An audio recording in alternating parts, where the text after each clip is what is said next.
नमस्कार, मैं हूं सैमी पावरिया। इन्फोवर्ल्ड में आपका स्वागत है। इंग्लिश ईस्ट इंडिया कंपनी के बारे में तो आप सबने सुना ही होगा। तो कुछ सीरीज ऑफ वीडियोस के जरिए हम जानेंगे कि कैसे ब्रिटेन के लंदन में स्थापित एक ट्रेडिंग कंपनी दुनिया की सबसे ताकतवर और विशाल ट्रेडिंग कंपनी बनती है। इतनी विशाल के एक टाइम पर दुनिया का आधा ट्रेड अकेले चला रही होती है, और इतनी ताकतवर के एक टाइम पर ब्रिटेन की सरकार के भी काबू से बाहर निकल जाती है।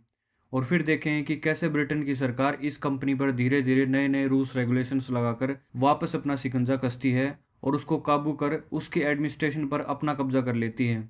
और फिर कुछ टाइम के बाद कंपनी को बीच से हटाकर और इन्हीं रूल्स रेगुलेशन को समय के साथ साथ अपडेट कर इंडिया पर डायरेक्ट शासन करती है। और यही वो रूल्स रेगुलेशंस होते हैं जिनसे हमारे कॉन्स्टिट्यूशन का ब्लूप्रिंट तैयार होता है।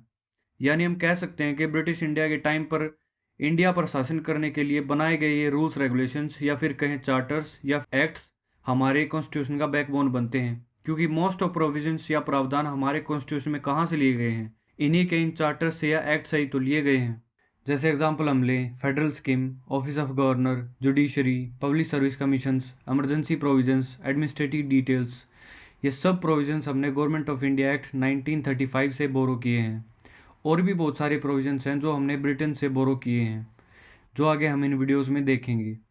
और इस वीडियो में स्पेसिफिकली हम जानेंगे कि ऐसी क्या ज़रूरत आन पड़ी इन यूरोपियंस को कि भारत समेत दुनिया की अलग अलग साइट्स को डिस्कवर कर उनको अपनी कॉलोनीज में तब्दील करते हैं। और एक नया इरा स्टार्ट होता है जिसको हम इरा ऑफ कॉलोनिज्म या फिर यूरोपियन एक्सपेंशन के नाम से जानते हैं, जिसका डायरेक्टली या इनडायरेक्टली संबंध रिलीजियस वॉर्स से है। और साथ ही हम देखेंगे कि कैसे हमारे देश का नाम इंडिया पड़ा।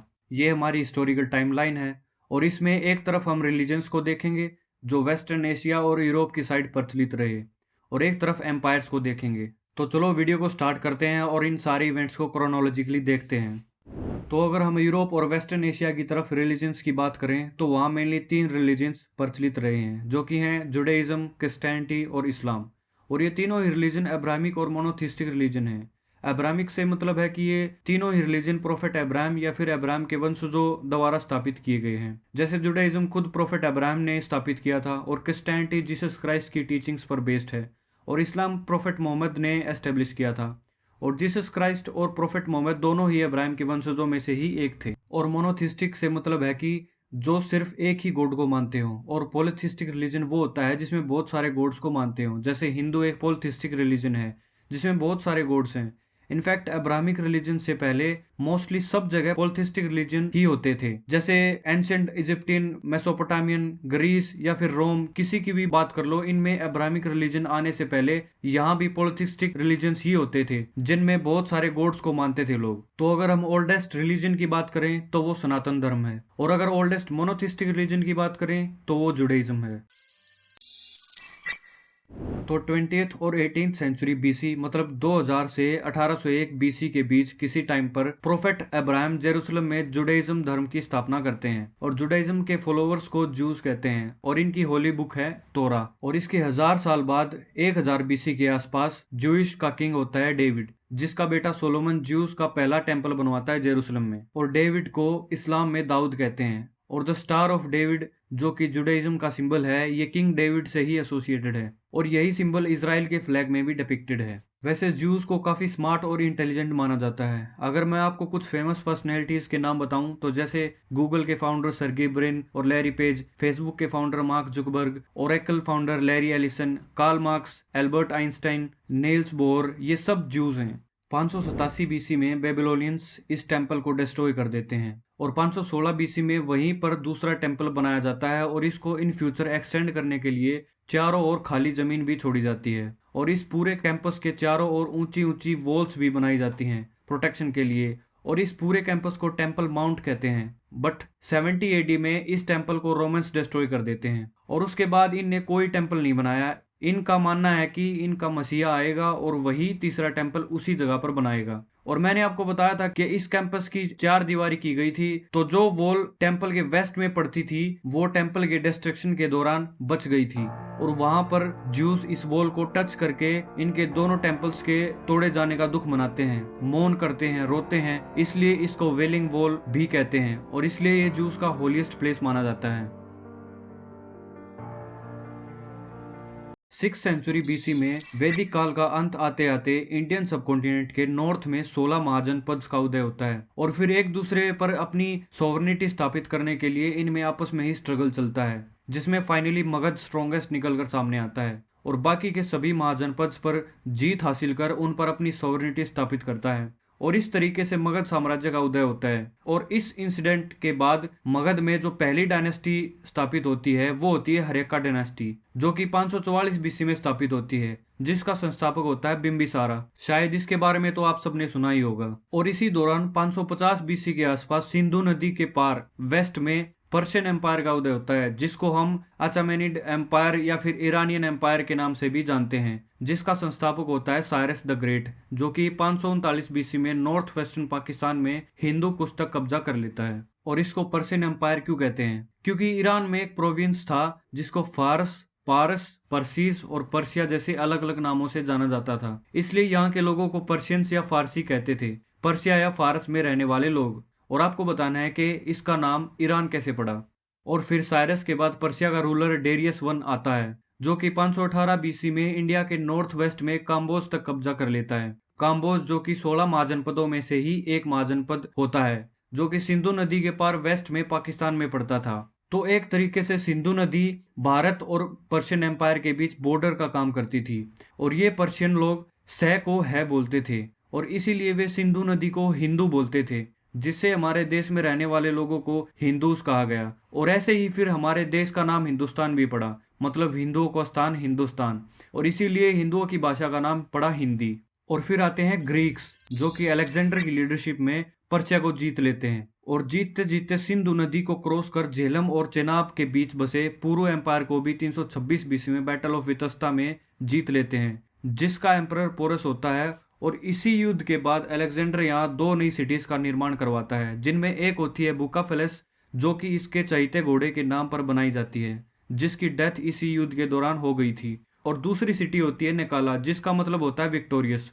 और फिर आगे सकाला एम्पायर, जो कि पाकिस्तान के सियालकोट पंजाब में पड़ता था, उसको भी जीतकर ब्यास नदी तक पहुंच जाते हैं, जहां पहुंचकर इनको आगे बसे ग्रेट एम्पायर मगध के बारे में पता चलता है, जिसकी विशाल सेना के बारे में सुनकर इनके सिपाही डर जाते हैं और वहीं से अलेक्जेंडर को वापस चलने को कहते हैं। और फिर अलेक्जेंडर वहीं तक जीती हुई टेरिटोरीज में अपनी एडमिनिस्ट्रेटिव अरेंजमेंट्स करके यहीं से वापस मुड़ जाता है और 323 बीसी में बेबीलोन पहुंचता है, जिसको ये अपनी कैपिटल बनाना चाहता था, और वहीं इसकी डेथ हो जाती है। जिसके बाद ग्रीक एम्पायर भी अलग अलग किंगडम्स में टूट जाता है, जैसे इंडिया के नॉर्थ वेस्ट में लगते हुए किंगडम्स बने Indo Greek, Greco Bactrian, Seleucid empire, और पर्शिया भी आजाद होकर बना पार्थियन किंगडम। और अब ग्रीक्स का भी अपना बोलने का अलग स्टाइल होता है, क्योंकि ईरानियंस जब ग्रीक्स को हिंदू रिवर के बारे में बताते हैं तो ग्रीक्स हिंदू को इंडोस कहकर बुलाते हैं, जो कि ओरिजिनली सिंधु रिवर होती है। और हमें मेन फोकस यूरोपियंस पर रखना है, क्योंकि आपने सुना होगा वास्को डी गामा ने इंडिया की खोज की थी। इसका क्या मतलब है? क्या इंडिया का इनको पता नहीं था? तो देखिए, पता तो इनको था, बट ये कभी वहाँ गए नहीं। अभी भी आप देख सकते हैं कि ग्रीक्स यूरोप से ही तो बिलोंग करते थे, बट ये भी प्रॉपर इंडिया तक नहीं पहुँच पाए थे, नॉर्थ वेस्ट बाउंड्री तक ही पहुँच पाए थे, पाकिस्तान में पंजाब तक। और अब आते हैं रोमन्स, जो कि यूरोपियंस ही होते हैं, जो 168 बीसी तक ग्रीस एम्पायर को जीत लेते हैं, लेकिन इंडिया में ये भी एंटर नहीं कर पाए। और इंडिया तो दूर की बात है, ये पर्शियन एम्पायर तक को ही इन्वेड नहीं कर पाए, जो कि उस टाइम पार्थियन किंगडम कहलाता था। और अब इनका अपना अलग स्टाइल होता है बोलने का, और ये इंडोस रिवर को बुलाते हैं इंडस रिवर, जिससे हमारे देश का नाम आगे चल के इंडिया पड़ेगा। अभी नहीं, अभी तो किंगडम्स के नामों से जाना जाता है, जैसे इस समय मगध चल रहा था।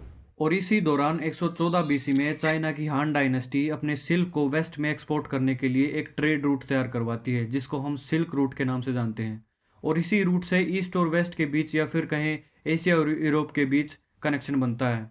और फिर समय के साथ सिल्क के साथ अन्य और भी गुड्स और आइडियाज एक्सचेंज होने लगते हैं, जैसे कल्चर्स, रिलीजन्स, जैसे Buddhism, philosophy, scientific discoveries, technologies जैसे पेपर, गन पाउडर। इसलिए ये route cultural and economical both point of view से इंपॉर्टेंट होता चला जाता है। और कुछ डिसीज भी इस रूट के थ्रू स्प्रेड हुए, जैसे प्लेग। 4 बीसी को जीसस क्राइस्ट का जन्म होता है बेथलम में, जो कि जेरूसलम से 10 किलोमीटर दूर फलस्तीन में पड़ता है। और जीसस भी जूज ही होते हैं, क्योंकि ये अब्राहम के छोटे बेटे आइसक के वंशजों में से एक होते हैं। और जीसस का बचपन जेरूसलम में ही गुजरता है और इस टाइम जेरूसलम रोमन्स के कंट्रोल में होता है। तो एक रोमन गवर्नर यहाँ का रूलर होता है और फिर बड़े होकर जीसस क्राइस्ट प्रीचर और हीलर बन जाते हैं, जिनकी पॉपुलैरिटी देख वहाँ के जो हाई रैंकिंग जूस अथॉरिटीज़ थे रोमन्स के अंडर, उनको जलस होती है और वे जीसस की एक्टिविटीज़ को रोमन वायलेंस या फिर रोमन्स के लिए थ्रेट बताते हुए पनिश करवाने के लिए रोमन गवर्नर के सामने पेश करवा देते हैं और फिर फाइनली क्रूसीफाई करने की सज़ा सुनाई जाती है और 33 एडी में क्रूसीफाई कर दिए जाते हैं।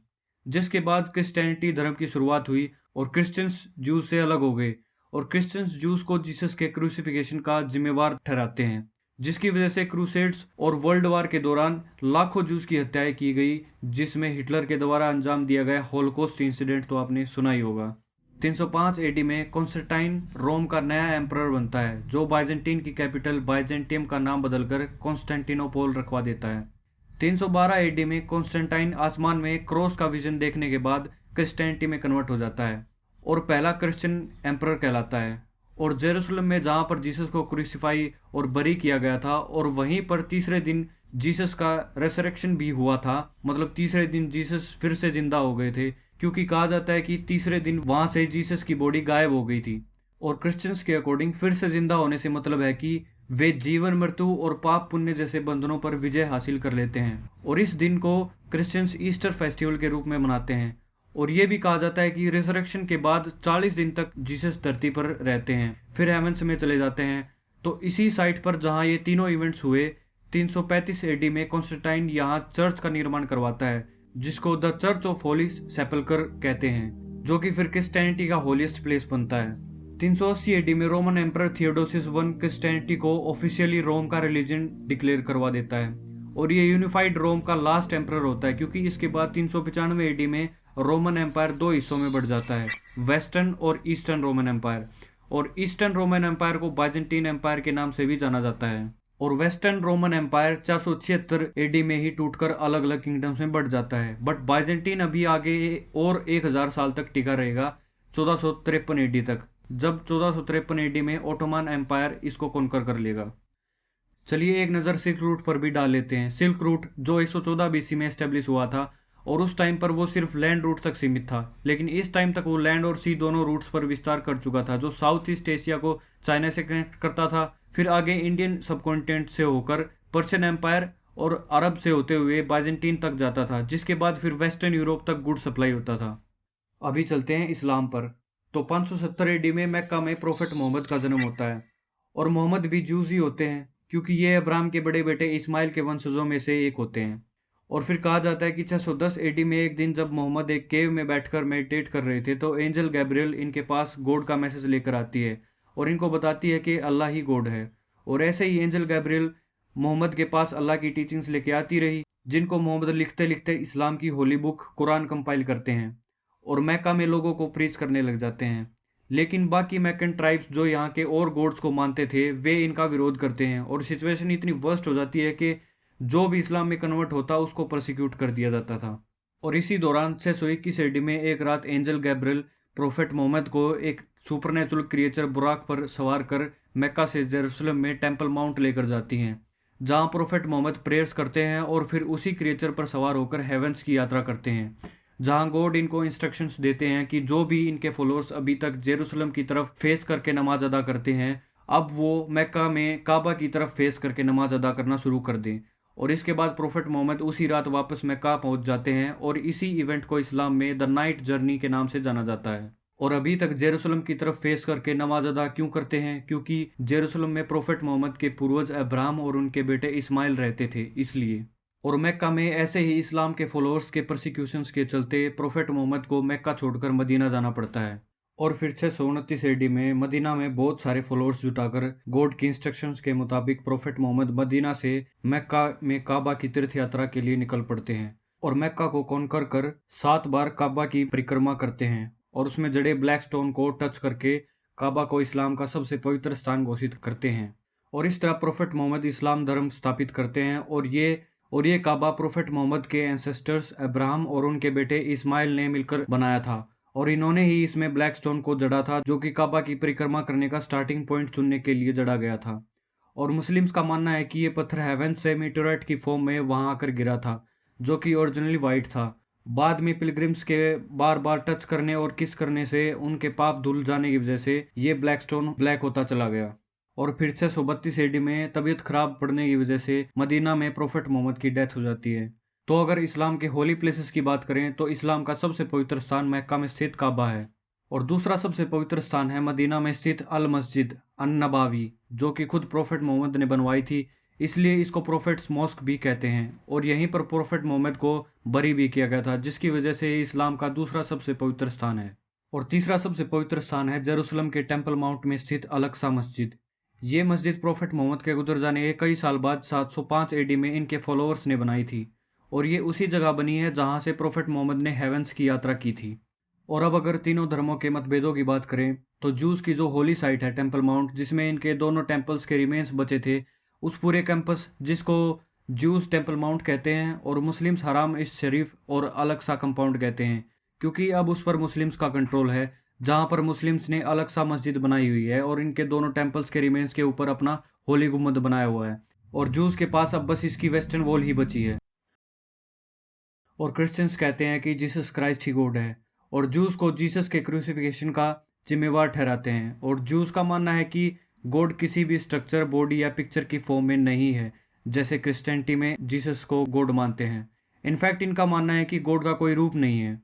और मुस्लिम्स का मानना है कि अल्लाह ही गॉड है और अब्राहम, जीसस और मोहम्मद ये सब प्रोफेट्स हैं।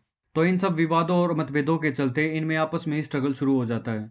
और प्रोफेट मोहम्मद सिर्फ रिलीजियस लीडर नहीं होते, बल्कि सोशल और पॉलिटिकल लीडर भी होते हैं, जिसकी लीडरशिप में अरब एम्पायर का उदय होता है। और फिर अरब्स की ही लीडरशिप में अगले 300 साल तक इस्लाम का एक्सपेंशन होता है। और इसी दौरान इंडिया पर पहला मुस्लिम इन्वेजन होता है 712 एडी में मोहम्मद बिन कासिम द्वारा, जो कि पाकिस्तान के सिंध तक कब्जा कर लेता है। और इसको हम पहला अरब इन्वेजन भी कह सकते हैं, क्योंकि उस टाइम अरब्स मुस्लिम्स का डोमिनेशन था। फिर 945 एडी में सलीक तोक्स, जो कि टर्की के मुस्लिम्स थे, बाइजेंटीन से खुद को आज़ाद करते हैं, और इसी के साथ फिर अरब के मुस्लिम्स की हेजिमनी भी ख़त्म करते हैं और अपनी हेजिमनी स्थापित करते हैं।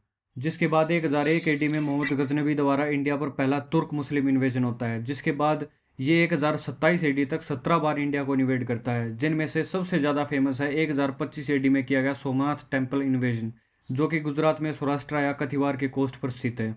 और ये इंडिया पर रेड सिर्फ लूट करने के लिए करता था, ना कि टेरिटोरीज एक्वायर करने के लिए। और 1030 एडी में इसकी मौत हो जाती है, और कहा जाता है कि इसकी डेथ जाटों के साथ हुई भिड़ंत के दौरान मिले जख्मों की वजह से होती है। और उसके बाद दूसरा तुर्क इन्वेजन होता है मोहम्मद गौरी द्वारा, जिसमें शामिल है 1191 में हुआ तराइन का पहला युद्ध, जिसमें गौरी पृथ्वीराज चौहान से हार जाता है। तराइन हरियाणा के करनाल में स्थित है। और फिर 1192 में तराइन का दूसरा युद्ध होता है, जिसमें गौरी जीत जाता है, और 1206 में गौरी का असासिनेशन कर दिया जाता है। कुछ का मानना है कि ये शिया मुस्लिम्स ने किया था, और कुछ का मानना है कि ये पाकिस्तान के पंजाब में ज़बरदस्ती कन्वर्ट किए गए मुस्लिम्स के द्वारा किया गया था। तो गौरी की हत्या हो जाने के बाद गौरी के द्वारा खरीदा गया एक स्लेव, जिसको गौरी बाद में अपना गवर्नर भी बनाता है, वो इंडिया में दिल्ली सल्तनत की नींव रखता है, जिसकी पहली डिनास्टी होती है स्लेव डिनास्टी। और यहाँ धीरे धीरे ये तुर्क्स बाइजेंटीन एम्पायर की टेरिटरीज को कॉन्कर करने लग जाते हैं। और ऐसे ही जेरूसलम, जो कि बाइजेंटीन के कंट्रोल में होता है, जहाँ पर जुडाइज्म, इस्लाम, क्रिश्चियनिटी तीनों के पवित्र स्थान है, उसको भी ये तुर्क्स कॉन्कर कर लेते हैं और क्रिश्चियंस पिलग्रिम्स की एंट्री पर रोक लगा देते हैं। जिसके बाद बाइजेंटीन और बाकी के वेस्टर्न यूरोपियंस साथ मिलकर जेरूसलम को सलीक तुर्क्स से छुड़ाने के लिए इन तुर्क्स के खिलाफ युद्ध छेड़ देते हैं। और इन सीरीज ऑफ वॉर्स को हम क्रूसेड्स के नाम से जानते हैं। और जो भी Christians in series of Wars में मुस्लिम्स के खिलाफ लड़ रहे थे, इनको क्रूसेडर्स कहा गया। 1095 से लेकर 1291 तक टोटल 4 क्रूसेड्स मुस्लिम्स के खिलाफ लड़े जाते हैं। 1299 में ओस्मान गाजी, जिसको ओस्मान वन और ओथमान के नाम से भी जाना जाता है, टर्की में नया लीडर उभर कर सामने आता है, जिसके फॉलोअर्स को ओटोमान्स कहा जाने लगा। और इसी साल ओथमान टर्की में एक नया एम्पायर स्थापित करता है, जिसको हम ओटोमान एम्पायर के नाम से जानते हैं। और धीरे धीरे बाइजेंटीन एम्पायर की टेरिटरीज को कब्जाना शुरू कर देता है। और फिर 1453 एडी में एक दिन बाइजेंटीन की कैपिटल कॉन्स्टेंटिनोपोल पर हमला कर देता है, जिसमें कामयाबी हासिल करने के बाद पूरे बाइजेंटीन पर अपना कब्जा कर लेता है। 1930 में कॉन्स्टेंटिनोपोल का नाम बदलकर इस्तांबुल कर दिया था, जो कि आज टर्की की ही एक सिटी है। और अभी तक यूरोप के साथ ट्रेड सिल्क रूट के थ्रू ही होता था, जिनमें से यूरोप के लिए सबसे इंपॉर्टेंट था मसालों का व्यापार। देखिए होता क्या था कि अरब एम्पायर इंडिया से स्पाइसेस खरीदता था और कई गुना ज़्यादा दाम पर यूरोप में बेच देता था, और यूरोप को ये भी नहीं बताता था कि मसाले कहाँ से लाता है। और 1453 ईस्वी में बाइजेंटीन एम्पायर पर ओटोमान तुर्क्स का कंट्रोल होने के बाद ओटोमन्स यूरोप की तरफ जाने वाले सिल्क रूट के सारे रास्ते बंद कर देता है, जिससे अब यूरोप का एशिया के साथ ट्रेड करना ऑलमोस्ट इम्पॉसिबल हो जाता है, क्योंकि बीच में ओटोमन एम्पायर पड़ता जो इनको एंटर होने नहीं देता एशिया में। तो पूरी हिस्ट्री में हमने देखा कि ये यूरोपियंस कभी इंडिया पहुंच ही नहीं पाए। अलेक्जेंडर भी बस इंडिया की वेस्टर्न बॉर्डर तक ही पहुंच पाया था। तो अब यूरोप की साइड सिल्क रूट बंद हो जाने की वजह से अब यूरोपियंस को एशिया के साथ ट्रेड करने के लिए सिल्क रूट का कोई ऑल्टरनेट ढूंढना इनकी मजबूरी बन जाता है। और लैंड रूट से जाना तो अब इनके लिए ऑलमोस्ट इम्पॉसिबल हो चुका था बीच में ओटोमन एम्पायर होने की वजह से। और अब आपके माइंड में आता होगा कि यूरेशिया से होकर भी तो ईस्ट एशिया जा सकते थे। तो देखिए, एक तो रास्ता ज़्यादा लंबा पड़ता और रिस्की भी पड़ता, क्योंकि उस टाइम कोई भी एम्पायर किसी दूसरे एम्पायर के लोगों को अपने एम्पायर से गुजरने की परमिशन देते भी नहीं थे। तो कुछ टाइम ऐसे ही बीत जाने के बाद अपने कुछ गुप्त सूत्रों से यूरोपियंस को पता चल जाता है कि ये मसाले इंडिया से आते हैं। और साथ ही ये भी पता कर लेते हैं कि इंडिया जो है समुद्र के किनारे लगता है और दुनिया का हर समुद्र आपस में कनेक्टेड है, ये इनको पता ही था। बस तो फिर क्या था, तुरंत ये अपने एक्सपर्ट सेलर्स को या फिर कई एक्सपर्ट नाविकों को स्पॉन्सर करते हैं और वेस्ट से अटलांटिक ओशन के रास्ते एशिया तक का रूट डिस्कवर करने के काम पर लगा देते हैं। और एक नया एरा स्टार्ट होता है जिसको हम एज ऑफ सेल के नाम से जानते हैं। और एक बात, ऐसा क्या था इन मसालों में जो ये इतना मरे जा रहे थे इन मसालों को हासिल करने के लिए? तो देखिए, यूरोप एक ठंडी जगह है और मोस्टली पहाड़ी एरिया है जहाँ की ज्योग्राफी एग्रीकल्चर के लिए इतनी कारगर नहीं है।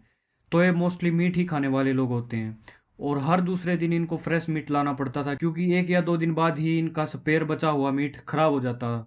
मतलब मीट को रिजर्व करने का कोई सोल्यूशन नहीं था, जिसकी वजह से बहुत सारा मीट ऐसे ही वेस्ट हो जाता था जब तक ये इन मसालों से वाकिफ नहीं हुए थे।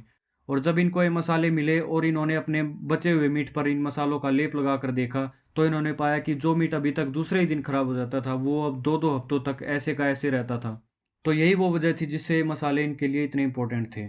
और इस टाइम को एज ऑफ सेल क्यों कहते हैं?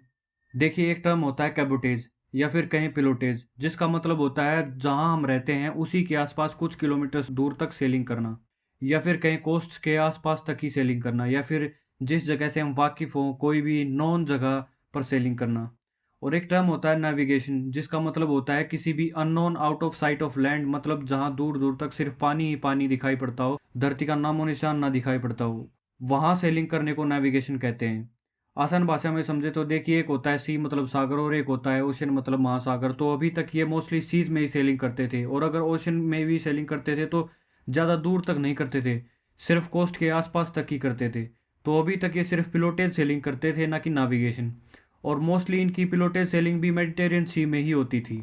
लेकिन एज ऑफ सेल के टाइम पर वेस्ट से अटलांटिक ओशन के रास्ते एशिया के रूट को डिस्कवर करने के लिए नेविगेशन करने लगे थे, जिसके दौरान ही इन्होंने दुनिया की अलग अलग अननोन साइट्स को डिस्कवर किया, जैसे India, America, North Pole, South Pole और भी बहुत सारी साइट्स। और इन्हीं डिस्कवरीज की वजह से एज ऑफ सेलिंग को एज ऑफ डिस्कवरी या फिर एज ऑफ एक्सप्लोरेशन के नाम से भी जाना जाता है। और इन एक्सपेडिशंस की शुरुआत की बात करें तो वो होती है पोर्चुगल से, जो कि सबसे पहले अपने सेलिंग एक्सपेडिशंस लॉन्च करता है और बहुत सारी छोटी छोटी साइट्स डिस्कवर करता है, जैसे छोटे छोटे आइलैंड्स हो गए, वेस्ट अफ्रीका हो गया। और फिर क्या करता था कि इन साइट्स के मूल निवासी जो कि ट्राइबल्स थे या फिर कहीं मॉडर्न ना होने की वजह से इनके साथ युद्ध करके ईजिली अपना कब्जा कर लेता और उन लोगों को स्लेव बनाकर उस साइट के ह्यूमन और नेचुरल दोनों रिसोर्सेज को एक्सप्लॉइट कर अपनी इकोनॉमी बूस्ट कर रहा था। और ऐसे ही कब्जाई हुई साइट्स को कॉलोनीज कहा जाता था। और इस तरह पोर्चुगल की इकोनॉमी बूस्ट होते देख इसका पड़ोसी देश स्पेन भी इसी के नक्शे कदम एक्सपर्ट नेविगेटर्स को स्पॉन्सर करने लग गया और नई नई साइट्स डिस्कवर कर अपनी कॉलोनीज बनाकर अपनी इकोनॉमी बूस्ट करने में लग गया। और फिर ऐसे ही देखते देखते बाकी की और वेस्ट यूरोपियन कंट्रीज भी ऐसे ही अपनी कॉलोनीज बनाने में लग गई। और इसी वजह से इसी एज को age of sail, age of discovery, age of exploration के साथ साथ एज ऑफ कॉलोनिज्म और एज ऑफ यूरोपियन एक्सपेंशन के नाम से भी जाना जाता है। तो इस वीडियो के माध्यम से हमने यूरोपियंस का इंडिया को खोजने का रीजन जाना, जिसमें रिलीजियस वॉर्स की वजह से लैंड रूट ब्लॉक होने से लेकर कॉलोनिज्म जैसे रीजन शामिल हैं। तो इस वीडियो को यही समाप्त करते हैं और अगली वीडियो में हम देखें कि यूरोपियंस इंडिया पहुंचते कैसे हैं, जिसमें हम वास्को डी गामा की वॉयज से लेकर रॉबर्ट क्लाइव और वॉरेन हेस्टिंग के द्वारा इंडिया में कंपनी राज स्थापित होने तक का सफर तय करेंगे, जिनकी वजह से इंडिया में पहला रेगुलेटिंग एक्ट 1773 आता है। तो अगर ये वीडियो आपको कुछ इन्फॉर्मेटिव लगी हो तो इसको लाइक जरूर करें और अपने दोस्तों में शेयर करें, और अगली वीडियो की नोटिफिकेशन पाने के लिए चैनल को सब्सक्राइब करें और बेल आइकन को दबाएं। धन्यवाद।